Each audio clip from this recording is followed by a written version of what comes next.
अस्सलामुअलैकुम नाजरीन, M news 24/7 में आप तमाम का इस्तकबाल है। मदिरा खम्मम डिस्ट्रिक्ट वक्फ अमेंडमेंट एक्ट 2025 के खिलाफ प्रोटेस्ट प्रोग्राम रखा गया मुस्लिम एकिया संगम की जानिब से, जिसमें JPC member Muhibuddin Nadvi MP Rampur UP, professor Hafeezur Rahman Pasha JNU, doctor Ram Puniyani ji, Amjadullah Khan MBT, Usman Mohammad Khan और दीगर ने हिस्सा लिया। आइए देखते हैं सीनियर रिपोर्टर मोहम्मद रहमत की खुसूसी report. Latest news and updates के लिए एम न्यूज़ 24/7 को यूट्यूब पर सब्सक्राइब करें और इंस्टाग्राम पर फॉलो करें। औज़ुबिल्लाहिमिनश्शैतानिर्रजीम, बिस्मिल्लाहिर्रहमानिर्रहीम। आज इस खूबसूरत मंच पर तशरीफ फरमा डॉक्टर राम पनियानी साहब, जो इस उम्र में भी हिंदुस्तान के हिंदू मुस्लिम को हकीकत बताते हैं और एकजुटता के लिए काम करते हैं, आपको हमारी तरफ से सलाम। और मौलाना नदवी साहब, जो रामपुर के एमपी है, आप जेपीसी के मेंबर भी रह चुके हैं। आज मदिरा में इस प्रोग्राम में आकर आपने चार चांद लगाया है और यहाँ के लोगों को ये मालूम होना चाहिए कि वक्फ का इशू कितना इंपॉर्टेंट है। हफीजुर रहमान साहब, जो जेएनयू के प्रोफेसर है, सुधाकर राव साहब सीपीएम, मौलाना सैयद साहब, मौलाना जलील साहब, तारिक अंसारी साहब, जो इस तेलंगाना स्टेट कमीशन के चेयरमैन हैं, और जनाब अमजदुल्ला खान साहब, तर्जुमान एमबीटी।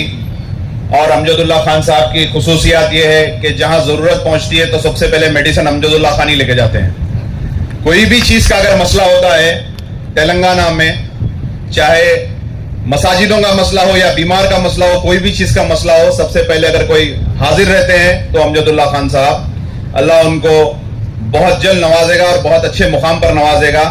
आज भी स्पोक पर्सन रह के एक एमबीटी पार्टी के वो पूरे तेलंगाना को हराए हुए हैं। और मैं तमाम दीगर लोगों का भी यहाँ पे खैर मकदम करता हूँ। और इस प्रोग्राम के ऑर्गेनाइजर मुस्लिम एकिया संगम, जिसके सदर हैं मौलाना शेख मुजाहिद साहब, जो बहुत बेहतरीन प्रोग्राम ऑर्गेनाइज करे हैं, शेख हुसैन साहब जो वाइस प्रेसिडेंट है, और हमारे जब्बार साहब जो इसके स्पोक पर्सन हैं और अच्छा ऑर्गेनाइज करे हैं ये प्रोग्राम को। देखिए, सबने तो अपनी अपनी बात कर दी और कुछ बचा नहीं बात करने के लिए। मैं सिर्फ आप तमाम मदिरा के लोगों से यही गुजारिश करूंगा कि वक्फ का सब्जेक्ट बहुत इंपॉर्टेंट सब्जेक्ट है और इसको बीजेपी ने गैर दस्तूरी तौर पर अपने इसको एक्ट बना दिया है। और मैं सलाम करता हूं 232 एमपीज को जो रात के 3 बजे तक रुककर इस बिल की मुखालिफत करे, जिसमें हमारे नदवी साहब भी हैं और आपकी पार्टी के सदर का भी हम शुक्रिया अदा करते हैं। और तमाम लोग जो इस बिल की मुखालिफत करें, इनको मालूम है कि हिंदुस्तान को तोड़ने का बिल है, मुसलमानों को परेशान करने का बिल है, मुसलमानों के जायदादों को खींचने का बिल है, मुसलमानों की मैशियत को खराब करने का बिल है। देखिए, कुछ लोग समझ रहे हैं कि वक्फ से हमारा क्या ताल्लुक है, ना हम वक्फ के किराएदार है, ना वक्फ की हमको जमीन मिली है। तो मैं आप तमाम को यही बोलूंगा कि आप जहां पे भी बैठ रहे हैं, कोई होटल में बैठ रहे हैं, कोई चबूतरे पे बैठ रहे हैं, कोई दावत में बैठ रहे हैं, कोई किसी से मुलाकात कर रहे हैं, तो वक्फ के ताल्लुक से डिस्कस करिए। ये आपका खुद का इशू है। जिस मसाजिद में आप नमाज पढ़ते हैं वो इमाम मदरसे से आते हैं, वो वक्फ का, वो मसाजिद वक्फ की। जो उलमाओं को आप सुनते हैं वो उलमाए भी मदरसों से आते हैं, मसाजिदों से आते हैं, वो भी वक्फ के। जिसमें आपके आबो अजदाद मफहूम है कब्रस्तानों में, वो भी वक्फ से आता है। आपको भी उसी कब्रस्तान में जाना है जो वक्फ का है।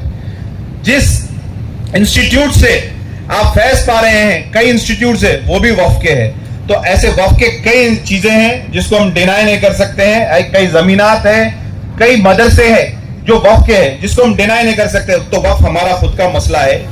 अब अगर आप वक्फ के मामले में खामोश बैठेंगे, देखिए आपकी खुद की जमीन को खींचा जा रहा है एक दस्तूर की खिलाफ वर्जी करते हुए। दस्तूर हमको बराबर रहने का हक देता है, दस्तूर हमको साथ चलने का हक देता है, दस्तूर हमको अपनी आवाज बुलंद करने का हक देता है, दस्तूर हमको एहतजाज करने का हक देता है। आज मोदी गवर्नमेंट हमारे साथ हर वो चीज कर रही है जो हमको नाकबूल है। जैसा कि आपको मालूम है, ट्रिपल तलाक का बिल हम पे ला दिया गया है। आज बताइए कौन सा मुसलमान जाकर मोदी को बोला कि भाई आप ये वक्फ का बिल लाओ।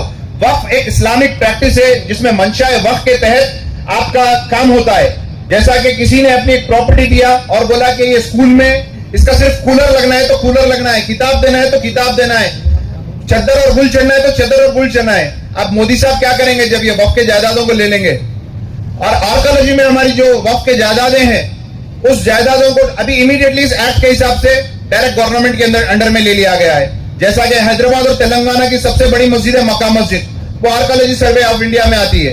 अब उस मस्जिद में बोलेंगे कि इमाम साहब आप वक्फ से ताल्लुक नहीं है, हमसे ताल्लुक है, आवाज कम रखिए, धीमी रखिए, जुम्मे की नमाज नहीं होना, फलाना खुतबा नहीं होना, यहाँ पे भी शूटिंग भी चलेगी। बहरहाल जो चीज हमारे हाथ में से निकल जाएंगी तो कुछ भी होगा।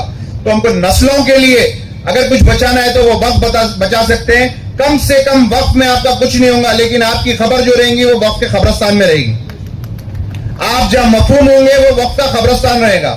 तो काफी बातें सबने बोल दी है। मैं अवाम उन्नास से भी यही करता हूं, ये बैठने का वक्त नहीं है, ये सोने का वक्त नहीं है।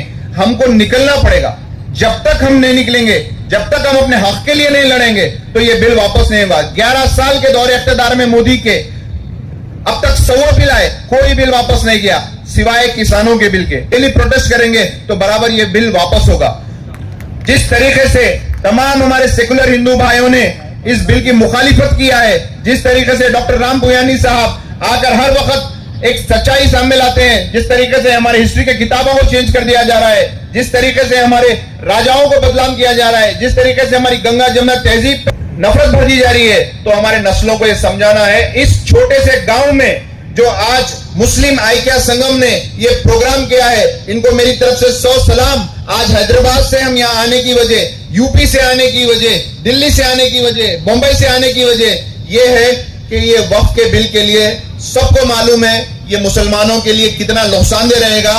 और इसमें आप SC ST तमाम भाइयों को लेकर चलिए और ये बिल की मुखालिफत के लिए जहां जहां प्रोटेस्ट हो रहा है तो हमको एक हिस्सा बनकर एक जहती के साथ, इत्तेहाद के साथ अगर हम काम करेंगे तो इंशाअल्लाह ये बिल को बिल्कुल वापस कराएंगे। और ये बिल वापस ही अगर होगा तो हम सरखुरू होंगे। एक्सपर्ट का यही कहना है कि हिंदुस्तान की तारीख में 1947 से